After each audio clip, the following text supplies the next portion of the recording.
சிறப்பியந்த செயல்மறந்து வாழ்ந்ததுமே வாழ்ந்ததுமே வாழ்ந்ததுமே.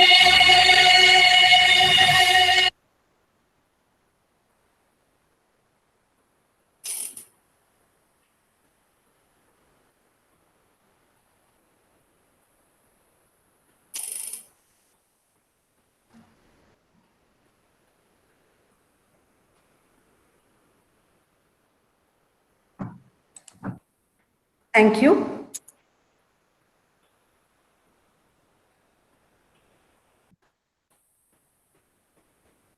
We must welcome remembering that soon it will be the past, and we must respect the past, remembering that it was once all that was humanly possible.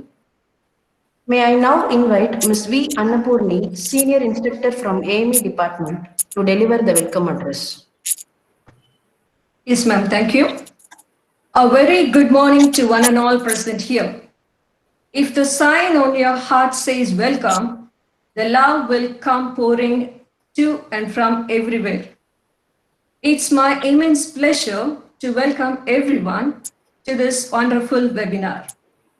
I'd like to extend a special welcome to our chief guest, Ms. Meenakshi Aravind, the State General Secretary for BJMM, who has really accepted our invitation, even in between her busy schedule. I would wholeheartedly welcome you, ma'am.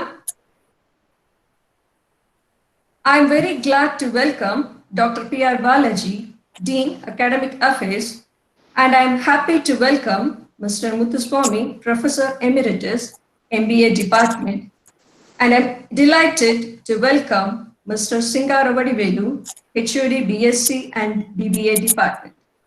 It's my privilege to welcome Mr. Ramesh Babu, Training Manager, AME and AMT Department. Last but not least, I cordially welcome the future pillars of nation, yes, our students, for this inspirational event. I welcome you all for this webinar with an interesting topic, how travel can empower and educate women. I can proudly say that our today's chief guest, Ms. Meenakshi Aravind, is the apt person for this topic because we all know about her achievement by leading the team on the adventurous trip driving across 24,000 kilometers across continents, passing all the hurdles and difficulties. She has also tried for the world's most prestigious Guinness record. Hats off to you, ma'am. We are really feel proud to have you as our chief guest today. We are eagerly waiting to listen to your words, ma'am. Thank you. Once again, I welcome you all for this webinar. Now I am handing over the forum to our Dean, Dr. P.R. Balaji, to deliver the presidential address. Thank you. Very, very good morning to one and all present here. At the outset, I like to deem it as a privilege and honor for me to preside over this function on behalf of our CEO and Secretary, Dr. P. Krishna Kumar. As CEO and Secretary, the moment I requested him that he need to come and preside, he was delighted because he have heard about ma'am so much, and you know that he is also a Rotarian. He said, yes, I am going to miss this opportunity because I had already planned another meeting with the Ministry of Human Resources in New Delhi. Ma'am, but he is sending his apologies and he is also conveying his greetings to you. Thank you so much. On behalf of Nehru College of Aeronautics, the management side, and as a dean, I once again welcome you for accepting invitation and being here for this webinar. Thank you so much, ma'am. Thank you. When we were thinking, we were conducting so many webinars. We started our seminar, our semester from 10th of June, and so many webinars we conducted. Some were motivational, and some were mainly focused on the aviations and the subjects. I was thinking we need to do something for the women empowerment.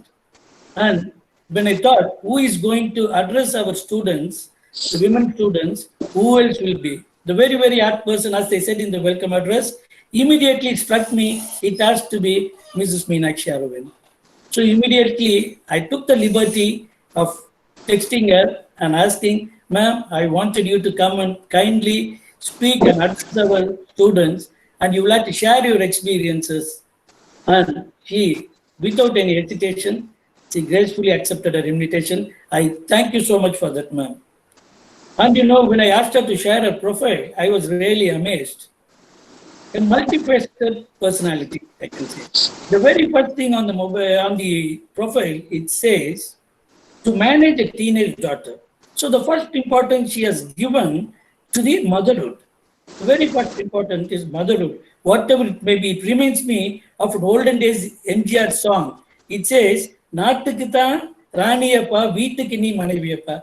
Similarly, ma'am has given importance in the profile. The very first thing is to manage a teenage daughter. So motherhood, that is the importance she has given. Though she's an entrepreneur, she's managing a mill along with her husband. She's also managing a resort. She's also running a trust, RR Trust, which is again for the upliftment of the girl child, for the upliftment of the girl child. She's also creating awareness in the cervical cancer. Ma'am, when we talk about cervical cancer, I need to tell you, last year I was assistant governor in Rotary for District 3201. And Rotary Club of Coimbatore Central, they do this as a main project, creating an awareness. And last time I know they vaccinated more than 53 women from the tribal village, Palamalai. They brought them. And I was also there to witness that program in GKNM. They had applied for the government for approvals. Once the approval is through, they have a very good fund. And Rotary is also equally funding large amount.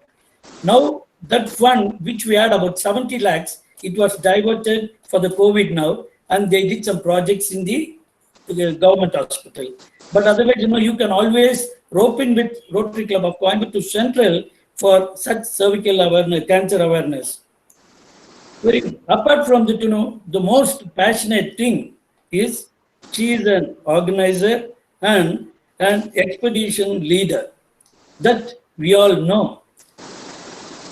My passion towards travel, it started way back in the school. When in 8th standard, I did my non-detail. It was around the world in 80 days, Mr. Phileas Fogg. And I used to be through, I used to read it again and again, how he goes, how many adventures he meets, and then he is able to come and win it. On the 80th day, he thinks he's delayed by a day because of the time clock, but they know the Western countries, they are behind us. So he makes it on time. And after that, the movies also come around the world in 80 days by Jackie Chan. But ma'am has traveled 72 days all the way from Coimbatore to London. The moment the news came, it was all shock, and I was really excited to know who is this lady and how is she going to travel. Travel has always been in my blood and a passion. And as you all know, I have traveled all the 6 continents except Antarctica, which it's going to be an expedition. I am planning it. If not for the COVID, I would have planned it early 2021. But I'm just waiting for the lockdown, everything to go over, I will do. But the difference between my travel and man's travel, it's been very, very vast. I always take an air travel. I sit. Most of the time, the travel is midnight. You don't even see the clouds or the sky. It's pitch dark. And by the time you land, you are landing in a new country, and then you go. But man, she did a beautiful, wonderful thing. Exploring it by road, traveling 24 countries by road, it is a real adventure. Exploring each and everything. It's not an easy job. And I'm telling you, that is the right way to travel.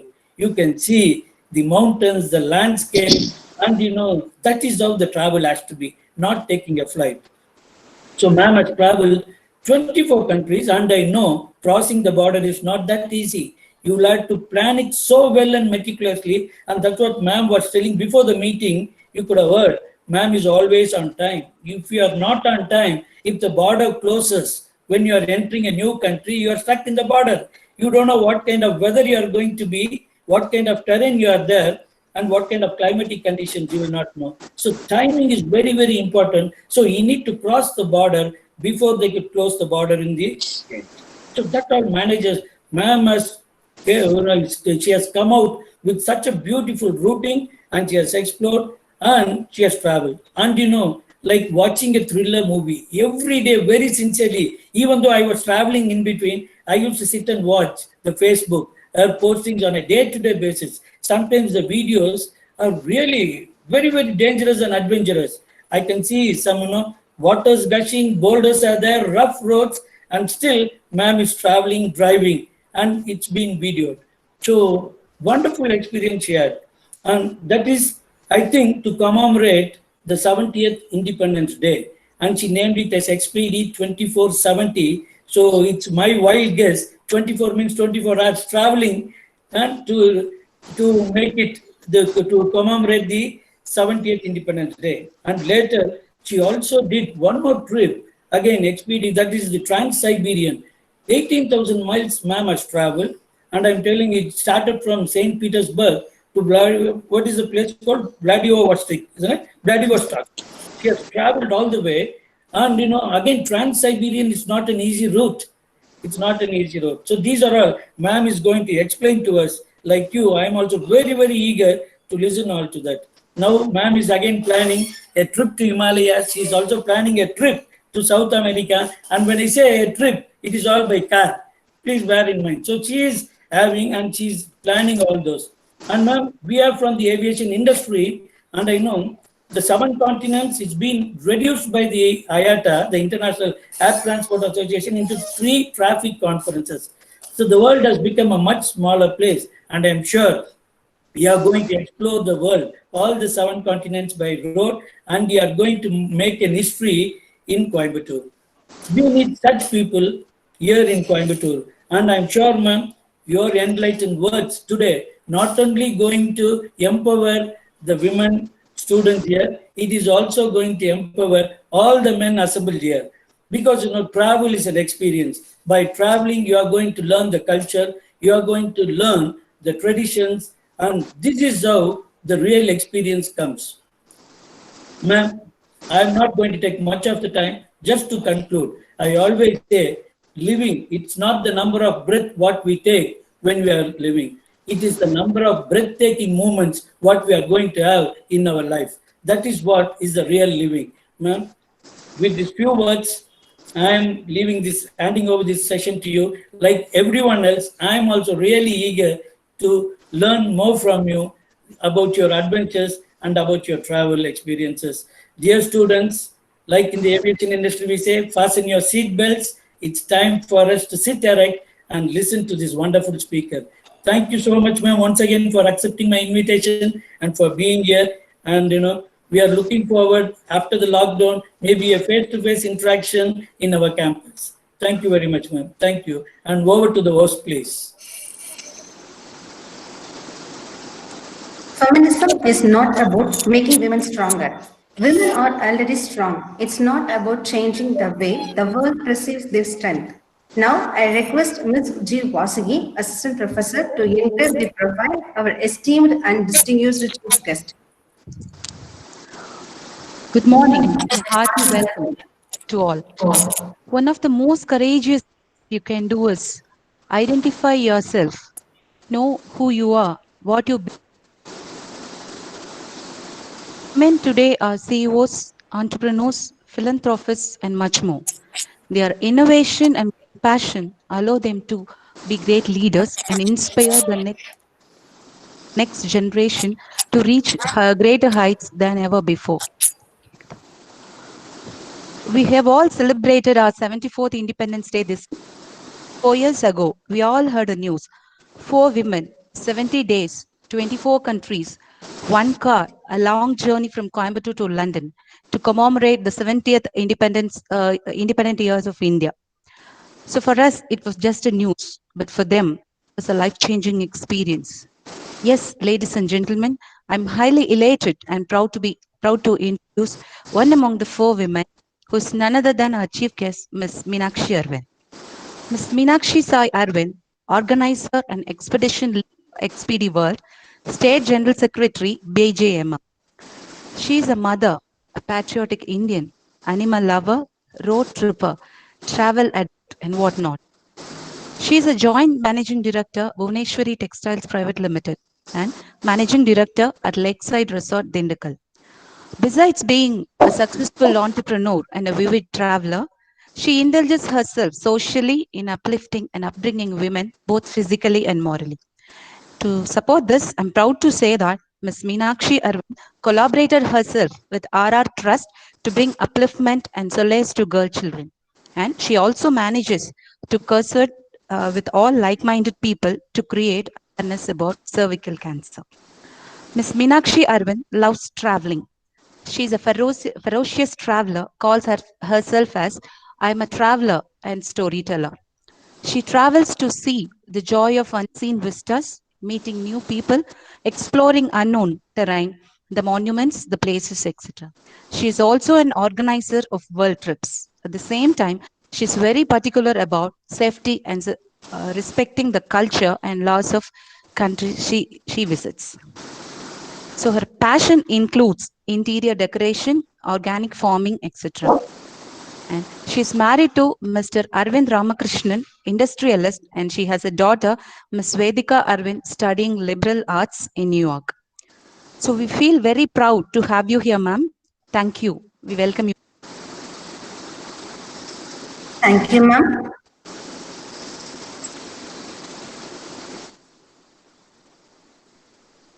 Hello.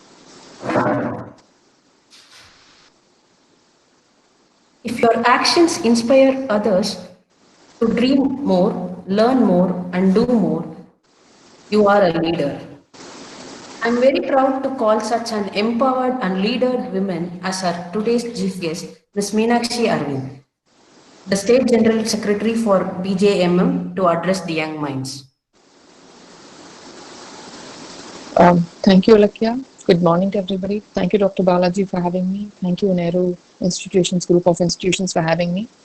It's a great pleasure, as always, to address young minds because I think they are the most, they're the future of our country. So I never say no when I'm asked to address college students, school students. So it's a great pleasure. So good morning to all of you. And I hope all of you take something back from this talk. And let me give you a quick, small background about myself, my family background.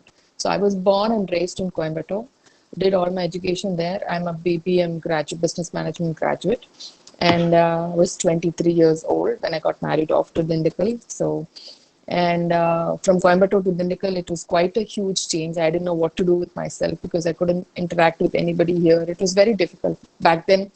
I should tell you how primitive Dindikal was back then.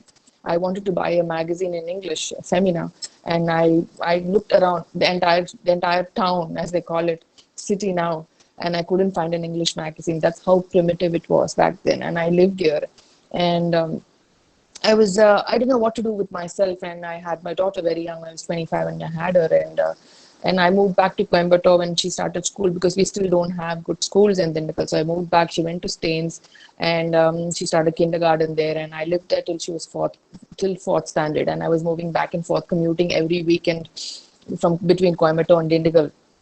And finally, I put her in boarding in Kodaikanal. And I found I had so much time on my hand. So I started working with my husband in the textile unit. And I realized that we didn't work well together because we were both we're still very strong personalities. Both of us are very, very strong personalities, and we didn't work well together. So I took a little bit of a step back, and I found that I had so much time on my hand that I started traveling, driving across the country. And I've always been a serious driving person. I've never had a driver in my life. Never have I been driven around. So for me to drive back and forth and alone by myself, I was starting exploring India. And I started traveling. I've traveled well before, but my serious travel actually happened when my daughter went to boarding school in Kodaikanal. She was 8 years old, fourth grade, and she went to Kodi, and then I found myself like I didn't absolutely nothing, quite jobless. So I started traveling with friends, family, by myself solo, and I out of India, in India, I would just jump at any chance to travel. So that became an addiction. And slowly, I've so far I've traveled to about 75 countries so far, and every country that I've gone to, try to pick up a car and drive around. So my favorite mode of transport is wanting to self-drive. If not, if some countries don't allow you to self-drive, like you can't drive in Dubai, I mean, you need to have a license. So then you get a car and you still drive. You have somebody drive it for you. So that's my favorite mode of transport. And I started exploring and writing. I started traveling. I'm journal writing, travel writing. I have like some 12, 20 books that are filled up with to the brim with writing. So that was how my life was. And pretty much happy. And then in about 6 years back, I bought a resort for myself because I bought it from a British couple. It used to be run by a British couple in Dindikal, very close to home, about 45 minutes from my house where I live. And that again, I started meeting people because most of my guests were foreigners, foreigners from all over Europe and America. And so for me, that was a great way to interact with people. I'm still very lonely in Dindikal. Other than my family, I don't have very much of friends or anybody here. So the perfect job was to run a resort, and I found it. I mean, it's a beautiful location. Other than that, I started interacting with travelers, and I learned so much. For me, traveling has always been a learning. I look at it as learning. It's for me, it's the biggest. I keep telling all the kids, it's the biggest classroom for you to sit and look at the board and learn geography. And you go out there and you learn geography. You learn history. You learn culture. You learn everything. Absolutely everything is out there for you to learn. So traveling for me always has been learning. And in 2016, I had the chance to drive to Bangkok. The Trilateral Highway had opened. The Prime Minister had opened the first Trilateral Highway.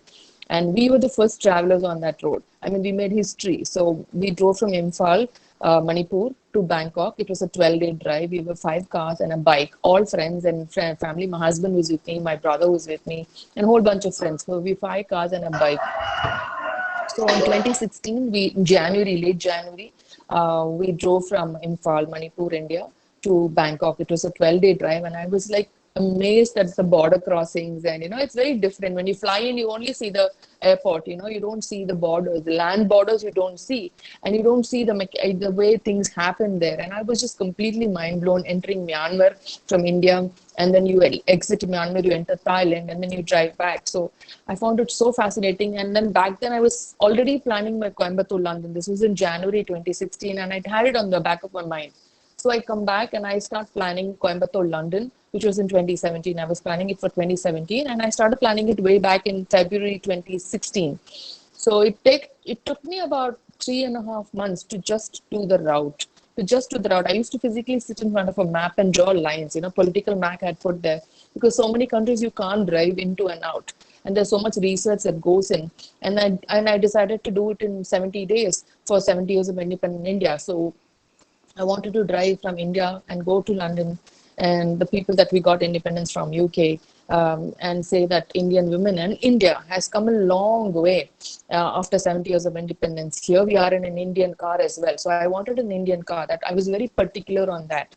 And let me get to the car a little bit later. So I planned the whole thing, and I asked my friends and family to go with me. Like generally, a lot of people show interest in such kind of travel, but then when it actually comes to going with you, there's nobody. I mean, there's hardly anybody, because it's a lot for somebody to take 70 days off of their life. It's not easy to just up and leave. You have family, you have everything, you have work, you have commitments. So none of the people that I knew, friends, family, relatives, absolutely nobody could go, even though they wanted to go. There's money involved, so there's lots of so I found myself with no travel partner. So I took to social media.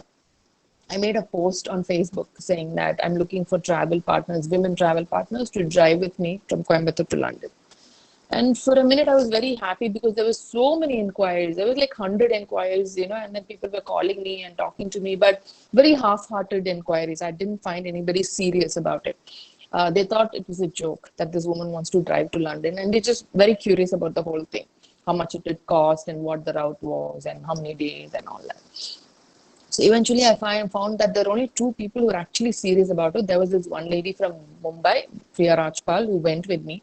So I flew to Bombay. The day she called me, and the next day I was in the flight. I flew to Bombay and I met her, and she went with me. Again, similarly, I found Mukambika Ratnam from Pollachi, again on social media, complete strangers. These 2 women I didn't know before at all. total strangers, and then I met Mokambika, and she said she was willing to go.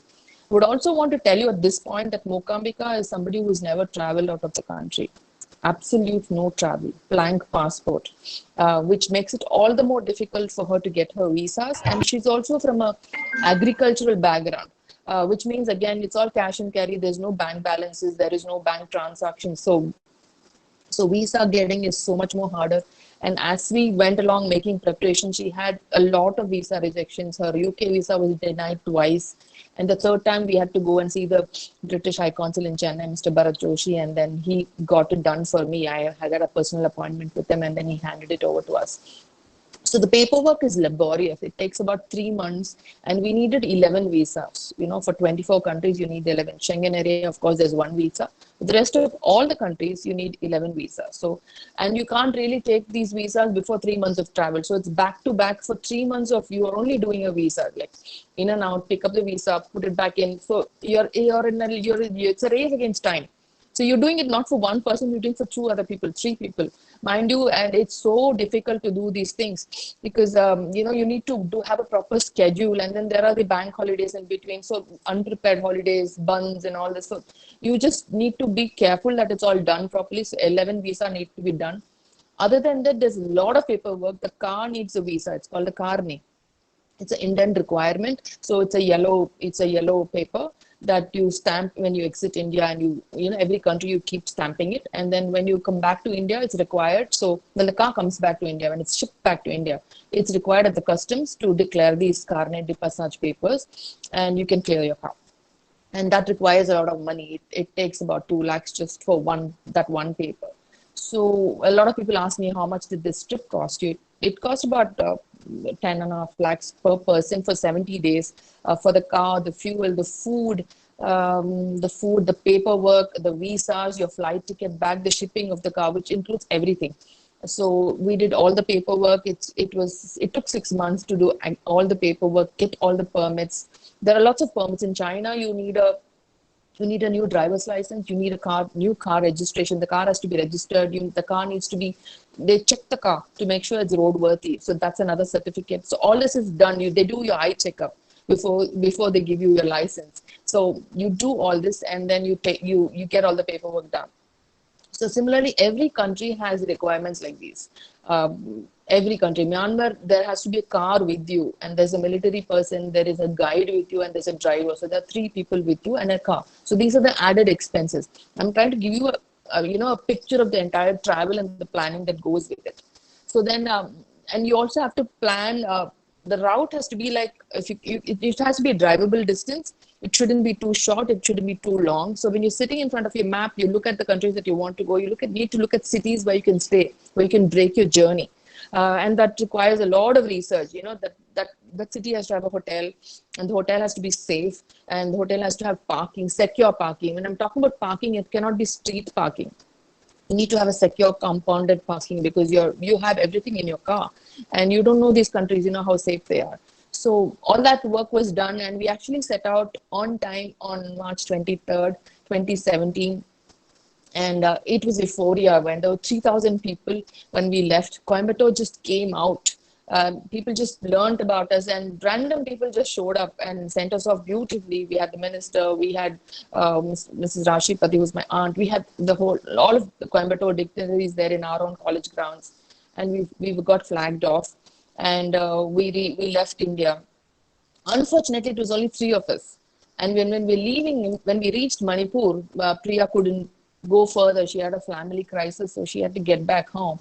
And it was only me and Mokambika, only 2 of us leaving the country. You can imagine my apprehension of leaving the country with a person who's never traveled before, who has no experience driving in those foreign roads.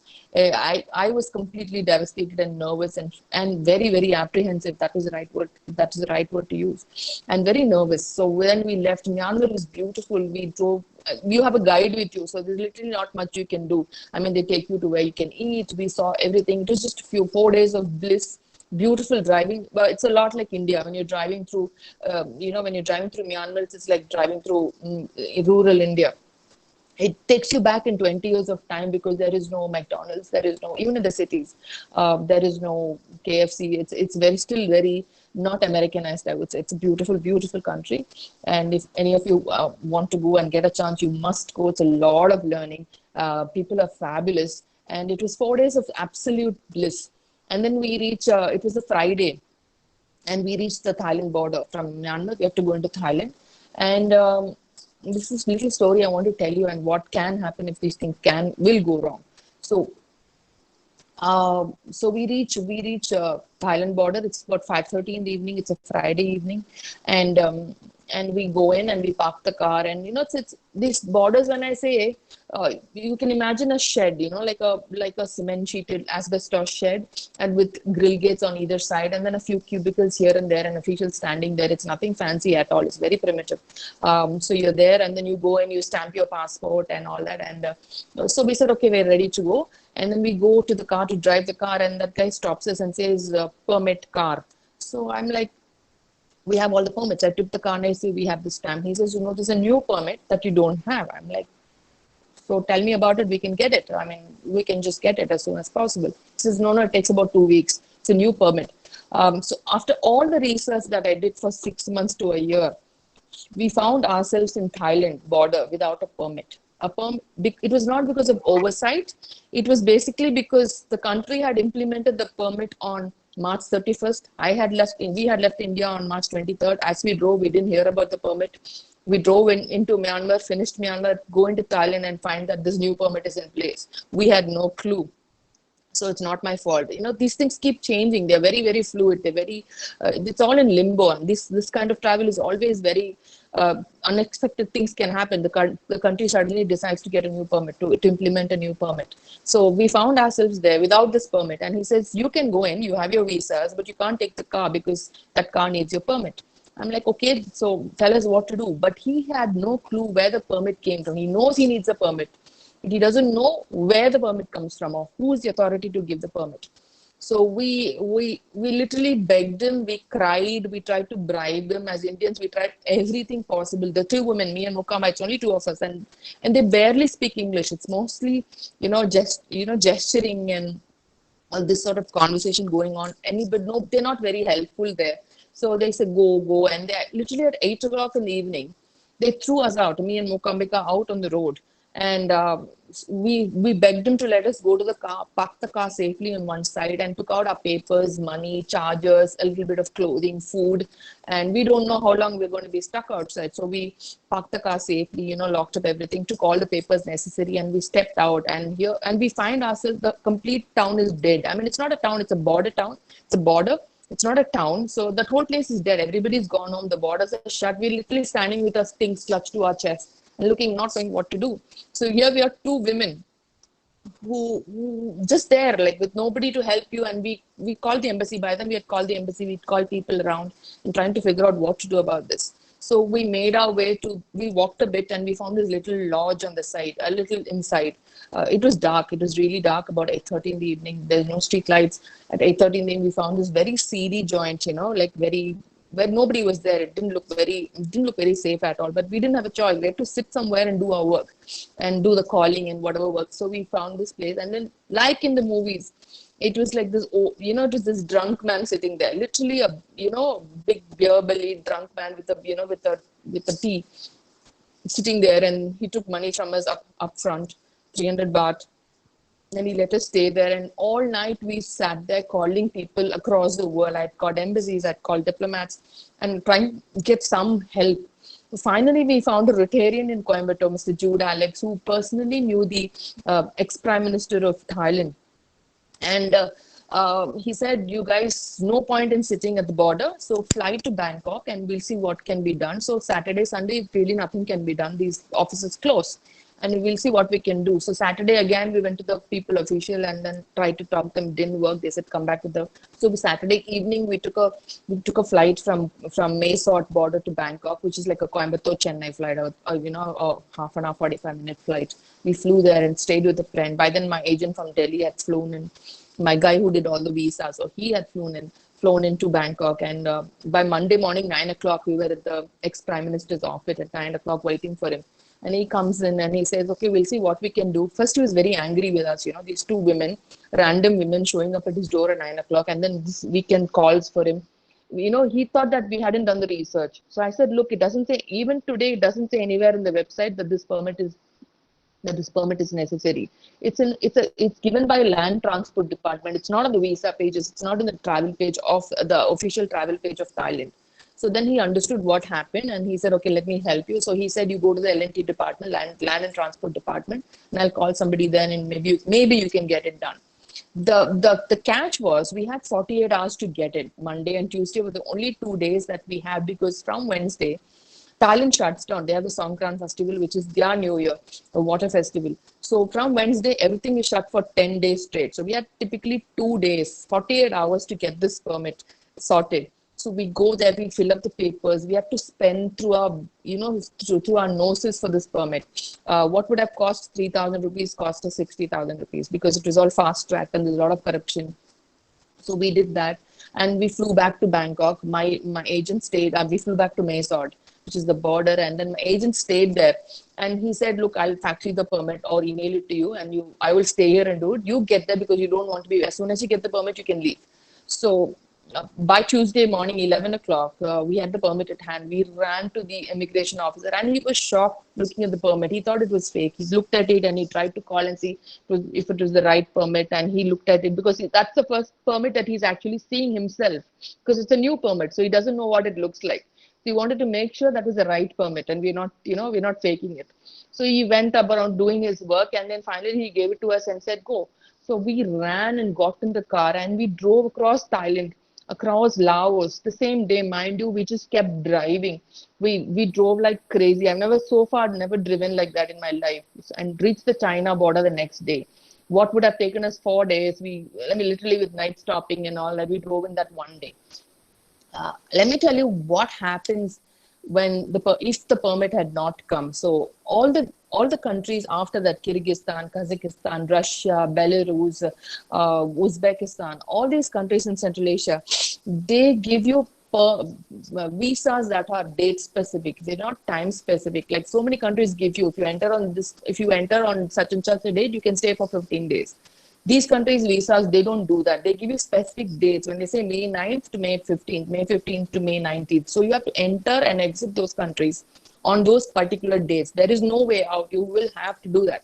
So if we had lost a few days, we wouldn't have made it. And then you have to come back to India to redo your visas, leave the car where it is. It would have just gone crazy. Everything would have fallen apart. I don't think I would have had the strength to redo the whole thing again. Thankfully, God was on our side. People were there. People helped, just came out of it. Everybody tried to do their bit. All our friends, family, strangers on Facebook just did their bit, and we actually were on our way. And we had another incident in Kazakhstan. You can read it. I don't want to go into detail about all these incidents that happened, but it was unnaturally, in spite of these two incidents, that major incidents that happened in the Coimbatore, London, we still made it to London on the June 5th at 5:30 p.m. in as scheduled. We reached, and as I drove into central London and stopped at India House, till date, there's nothing more special that I've done. That was the biggest moment in my life. It changed my life after that.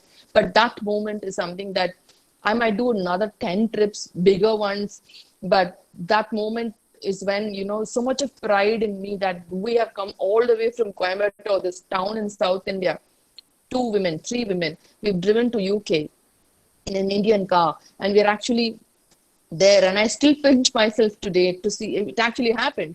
It seemed like a dream, and my entire family was there. My brothers, my husband, my daughter, my nephew, my sister-in-law, everybody was there. And there are 100 other people who were complete. I have a few friends in London, so they had come out, different parts of UK. They had flown out, they're waiting for us. And it was typical London weather at 5:30 in the evening. It's grey, it's cold, and it's raining, it's drizzling. So everybody with umbrellas are waiting there. And the kind of love that, I felt that day, the pride that I felt for my country, it's inexplainable. I cannot explain.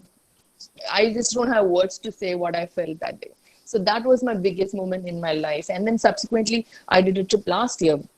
It was called Coimbatore, St. Petersburg. I drove from me, and this time it was 2 cars two Tata Hexas. We drove from Coimbatore to St. Petersburg. And it's about 21,000. We estimated it to be 18,000, but it's actually 21,000 kilometers. Similarly, we had a couple of issues on the way.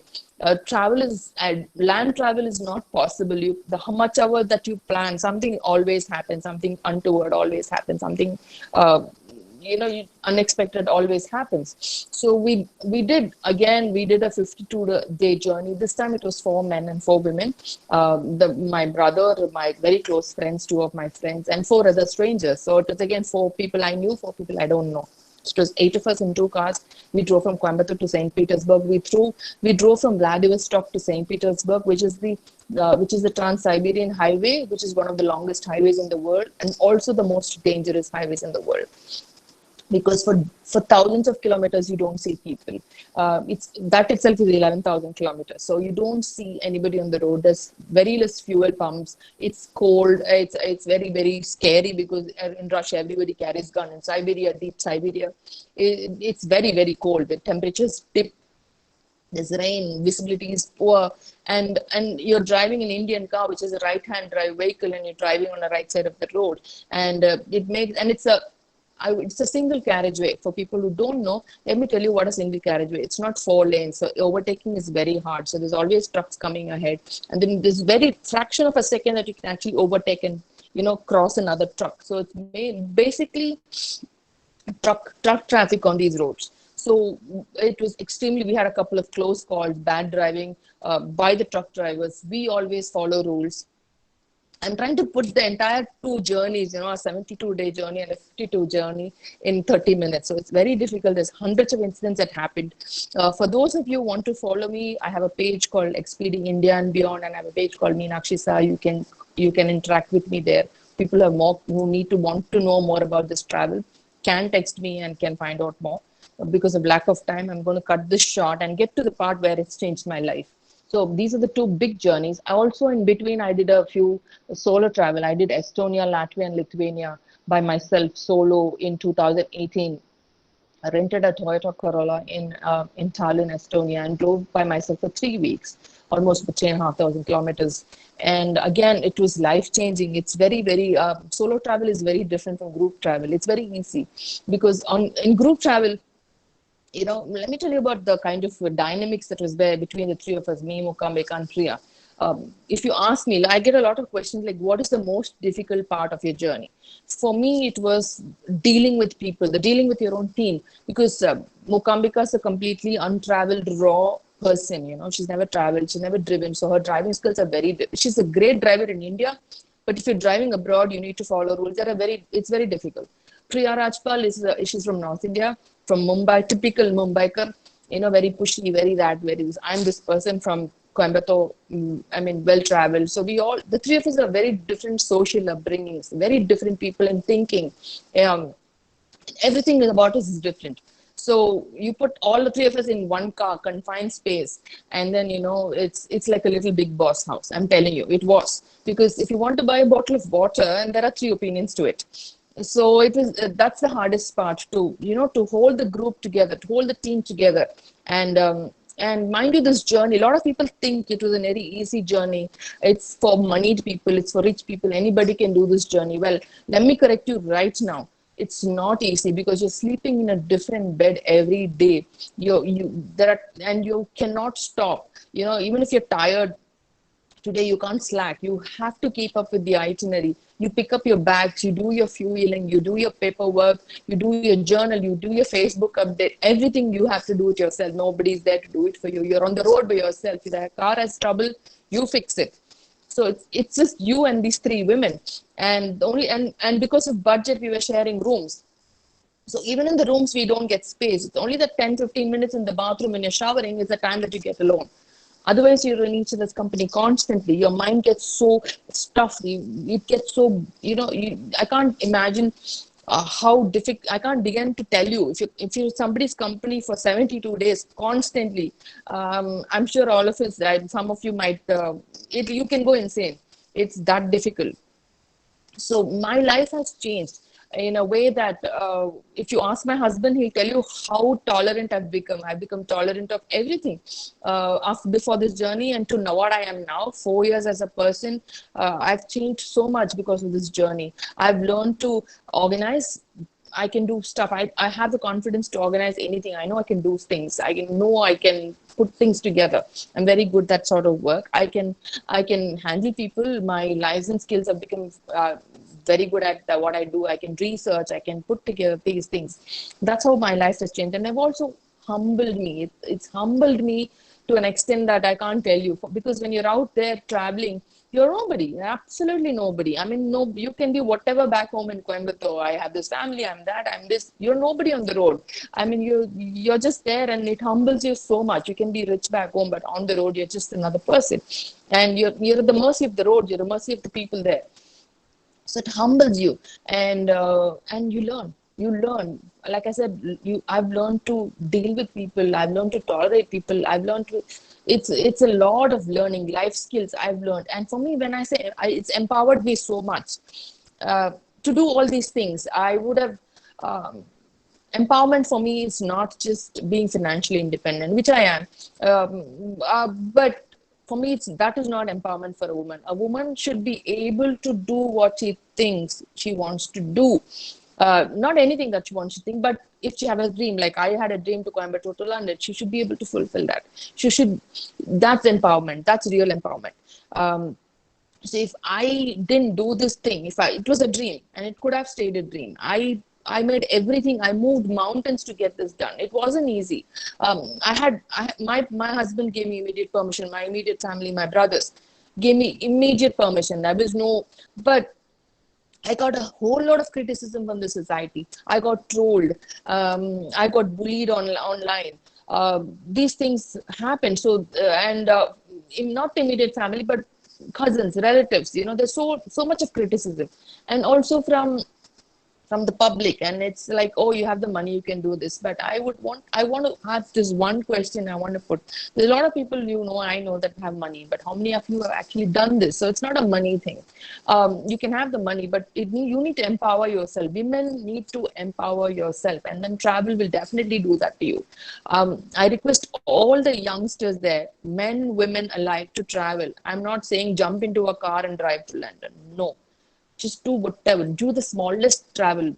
Be open. Be like a sponge. Your sponge, just put it in a bottle. If you put it in a bucket of water, it just sucks up everything. So just soak up whatever you can. That's what I do. I'm like a sponge. So I just suck up everything. I reflect about it. I react about it, and I reject later. What I want to keep, I keep. What I don't want, I reject it. But I first soak up. I first reflect on it and then react and reject later. So that's what I want you people to do. Open up your eyes, look around you, think out of the box. If I could do Coimbatore, London, there's so much that you can do. There's so much that all the youngsters out there, I'm sure all of you have a dream. I'm sure somebody wants to make a movie out there. Somebody wants to vlog. Somebody wants to be a YouTuber. Somebody wants to write a book. Somebody wants to publish a book or make a movie, a poem.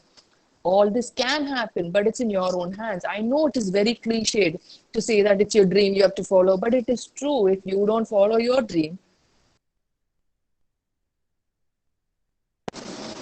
sorry, I had a call coming.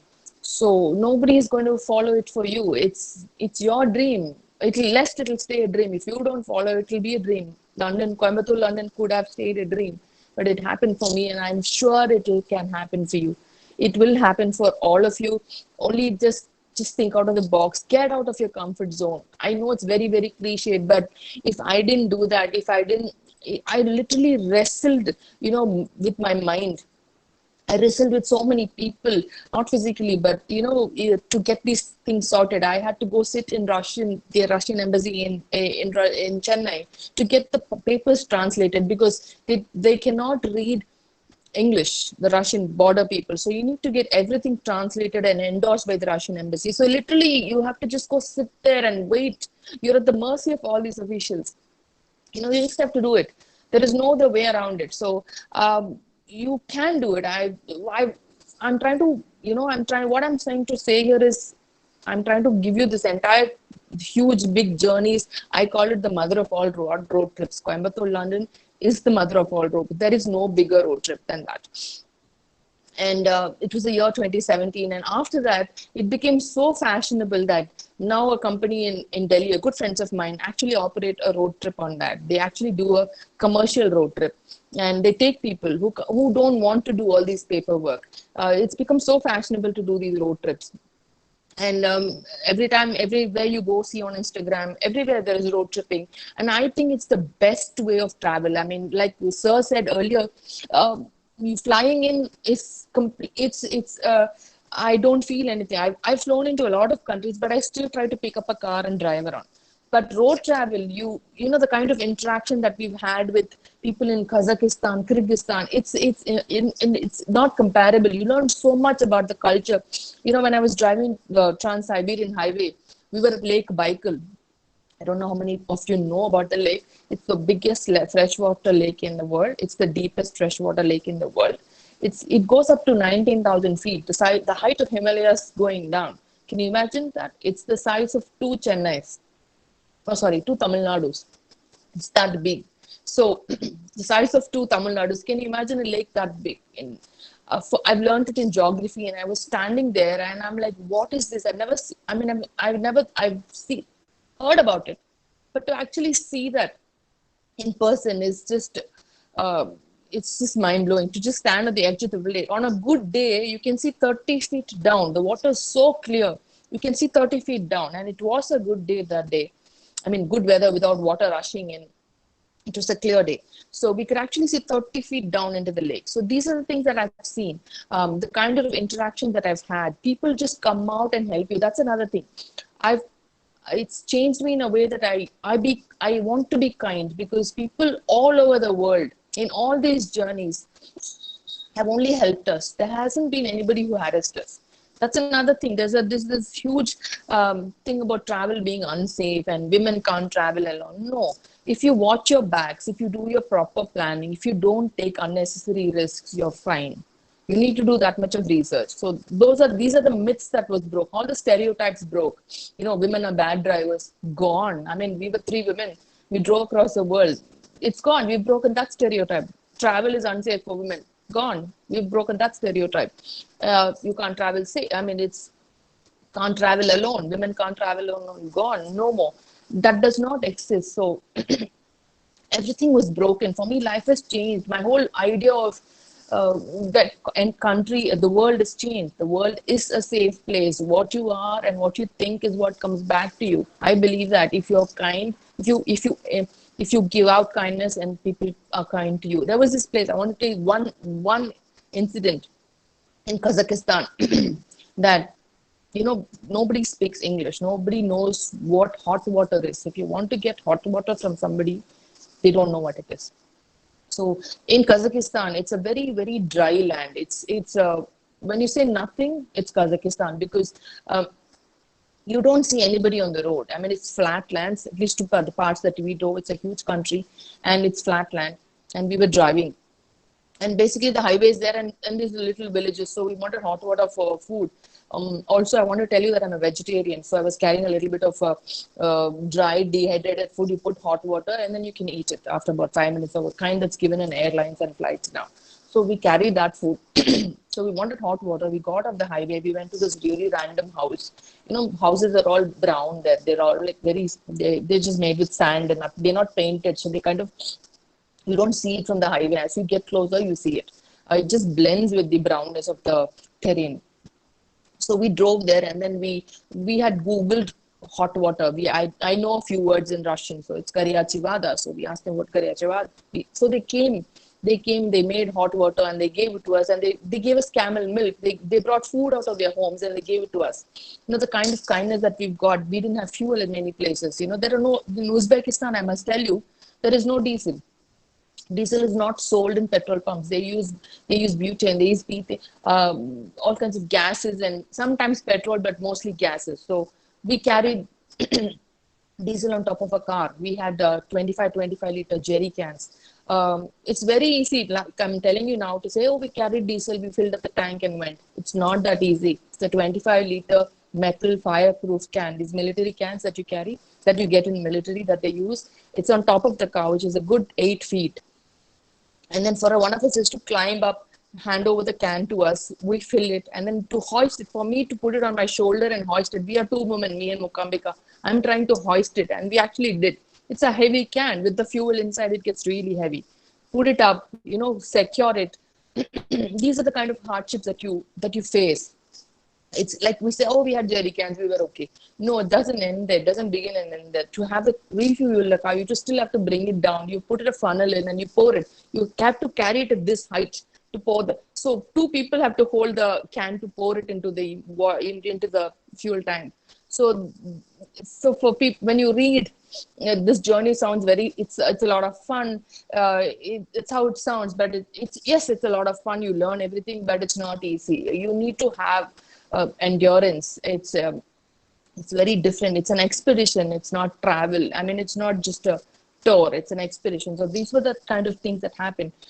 Coming back to empowerment. So that's how empowered I have been. So I request all of you, not just the women out there, men to travel and let the women in your life be. Let the women, mother, sister, girlfriend, wife, to just be and follow their dreams. If you let them do what they want to do, you're changing the world. You're changing the woman in your life. You're empowering her. So it comes from a man. My husband is very helpful. I mean, he had no objection when I told him I'm driving to London. His reaction was, oh, all right. That's all that he said, because he knows that he can trust me with my work, the kind of planning that I do. He knows that. But and he was wholeheartedly sent me away. But if he had not wholeheartedly sent me away, I would have still done it.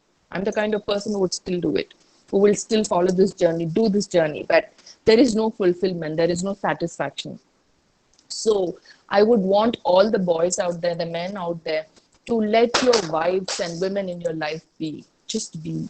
And I'm sure things will change and they will come out in flying colors. All your dreams, will come true, and it will change your life too. So that's a request that I make to all the boys out there, all the men out there who are listening to me now, to just let them be. It's a very simple, let it be, like let your wives and let the ladies in your life be. So that's something that you should all, I hope you all do.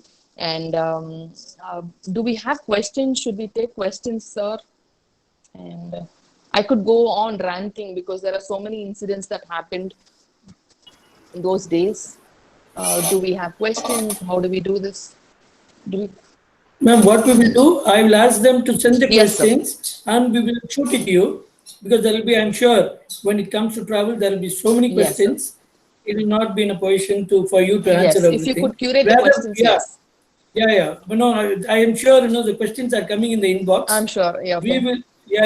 We will send it to you. All right, and sir. probably, with the email ID, so Sure. you can reply to them. Sure. And so thank you so much. And I hope all of you have some sort of take back from this talk. It's from my heart and it's very extempore. I don't plan these talks. Every day it's different. Yesterday what I did was very different from today. It always depends on what comes to my mind that day. It's not prepared. It just comes to my heart. I quickly want to thank Dr. Balaji for contacting me and asking me to do this. And I hope all of you had a good time. Thank you so much, sir. Ma'am, in fact, I'd like to just take 2 minutes. Sure, It was a really mind-blowing session, the way you were narrating. In fact, I was visualizing most of the incidents which you narrated. And because mostly since I followed you through the Facebook, I could even, correlate those photographs with the incidents which you have told. It was really, really wonderful. And I'm sure that is an inspiration for me as well to start planning a road trip. I have driven in few countries, but especially when it comes both the right hand and the left hand driving, like as you said in Dubai, I lived in those countries for 16, 17 years. So I'm very familiar with the left hand driving, and I've done a lot of driving in the US. But otherwise, as you said, there are some countries, it's very, very difficult, but I'm glad you made it. And ma'am, it was a mind-blowing session. Thank you so much. And I'm sure all my students would have enjoyed, and all the women folks would have enjoyed. And I'm sure ma'am has given a very, very clear message, like, please fulfill your dreams, chase your dreams. So that is what ma'am says. Don't stop. Don't limit yourself within a kitchen or within your household item. Please go and explore. The world is wide open for you. Thank you so much, and over to the host, ma'am. Ma'am, I'm sorry, I would like to also congratulate you for the new position which I was saying. You have become the General Secretary for the state Bharatiya Janata. I think it's Mazdoor Mahasan. It's a trade union. No, Separate- sir. No, it's a Mahila Morcha. So Oh, it's a the Mahila women's- Morcha, it's a the women's women's wing. Yes, Women's yes. wing. Very good, ma'am. Okay. There is also BJMM is also there. One All right. more, which is All right. Mazdoor. Thank All you right. so much, ma'am, and congratulations for that Thank you, as well. sir. Thank you so Thank much, you. sir. Thank you. I wish you keep exploring greater heights. Thank you so much. It's been a pleasure. Thank you. Over to the host, ma'am. Thank you so much, ma'am, for sharing your travel experiences, through which I'm sure all our students and participants have inspired a lot from you. You are truly an empowered woman. Thank you so much. Salute always keeps us remembering the situation, and it will rewind every moment to momentum, the golden period throughout the life. Now I request Ms. E. Mallika, IATA coordinator of our college, to envelop the vote of thanks.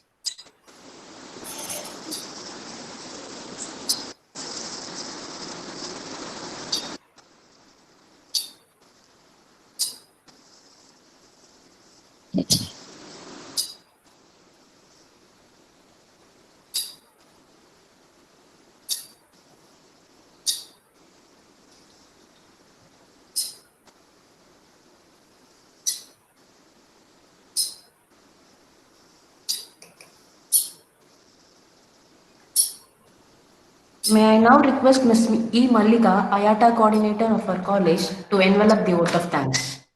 An affable good afternoon to one and all.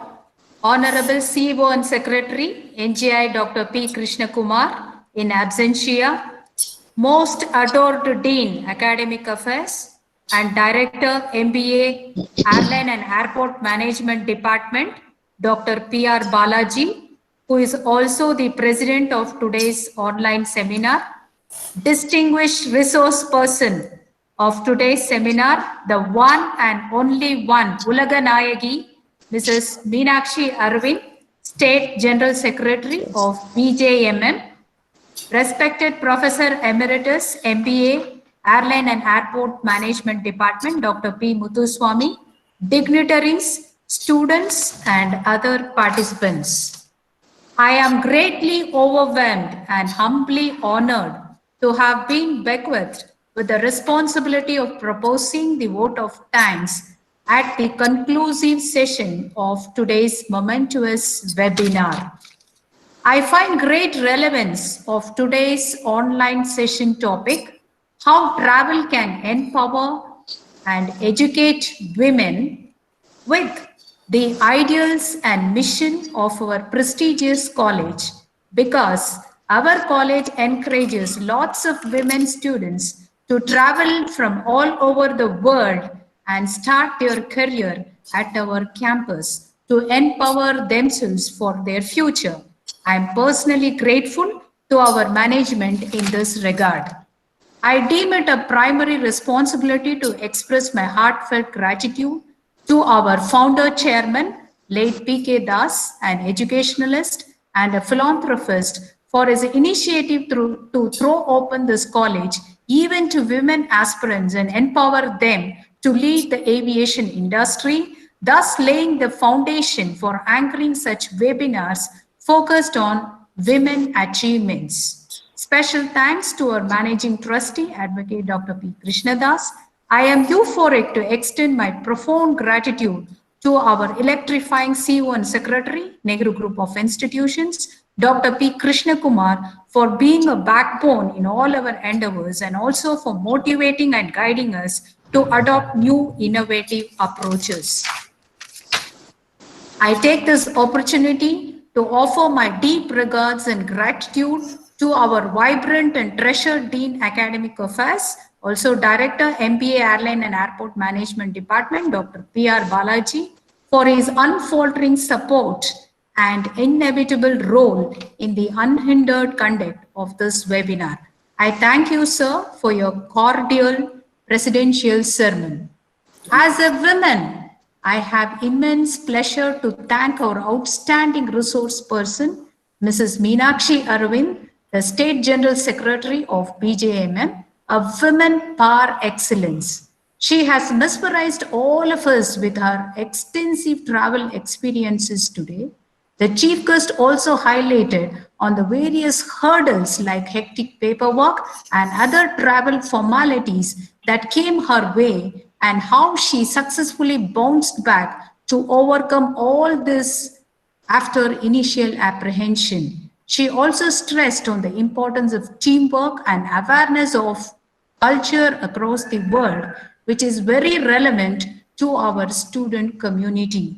She is indeed a motivation for all women. Thank you, ma'am, for being with us amidst your busy schedule. Your special address at this webinar has made an indelible impression on all of us. My heartfelt thanks to Professor Emeritus, MBA Airline and Airport Management Department, Dr. P. Muthuswamy, for his encouragement to host this webinar on behalf of the MBA Airline and Airport Management Department.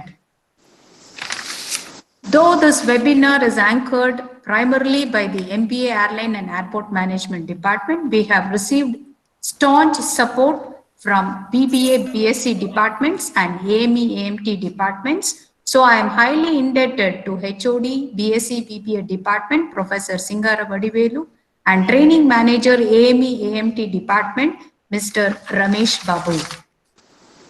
I take this opportunity to express my heartfelt thanks to Mrs. V. Annapurani, Senior Instructor, AME, AMT department, for supporting us with her entrancing welcome address. Special thanks to the effervescent Assistant Professor, BSc BBA Department, Mrs. Vasuki, for etching the profile of our distinctive chief guest. A big thank you to the staff members of MBA Airline and Airport Management Department, Mr. Govinda Sole, Assistant Professor, Mr. Rabba, Assistant Professor, and Mr. Madan Kumar, Assistant Professor, for their able assistance. Special thanks to the zealous MOC team members, Mrs. Vasuki, Assistant Professor, BSc BBA Department, Mrs. Ilakia, Assistant Professor, BSc BBA Department, and Mrs. Nalini, Assistant Professor, BSc BBA Department, for their relentless work and bird's eye for even the minute details is highly appreciated. They require special mention for promoting this event on the social media platform. Special thanks to Ms. Abhisha Dani, Assistant Professor, BBA Department, BBA BSc Department, for designing the e-brochure of this webinar. My heartfelt thanks to the approachable Assistant Professor, BBA Department, Mr. Salvin, for being the brain behind preparation of e-certificates for participation. My sincere thanks to Mr. Sudharmani, Professor, NIIT Campus, and Roshan for the YouTube coverage. Last but not least, I thank and appreciate all the dignitaries, faculty fraternity, students and participants for their choice to be live with us today and attend the webinar with great enthusiasm. Finally, I thank every one of you for your overwhelming response and making this event a grand success. Special thanks to our resource person. Thank you all. Thank you, ma'am. A nation's culture resides in the heart and in the souls of the people. Now it's time for our national anthem.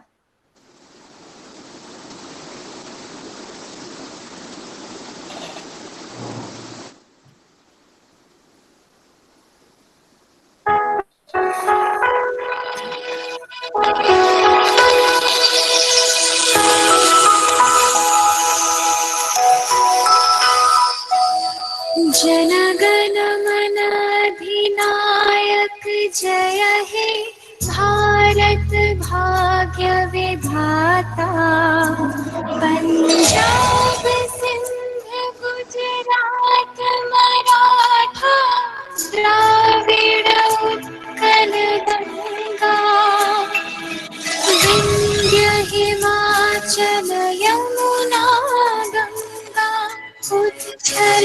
जलधि तरंगा तव शुभ नामे जागे तव शुभ आशीष मांगे गाहे तव जय गाथा जनगण मंगलदायक जय हे भारत भाग्य विधाता जय हे जय हे जय हे जय जय जय जय हे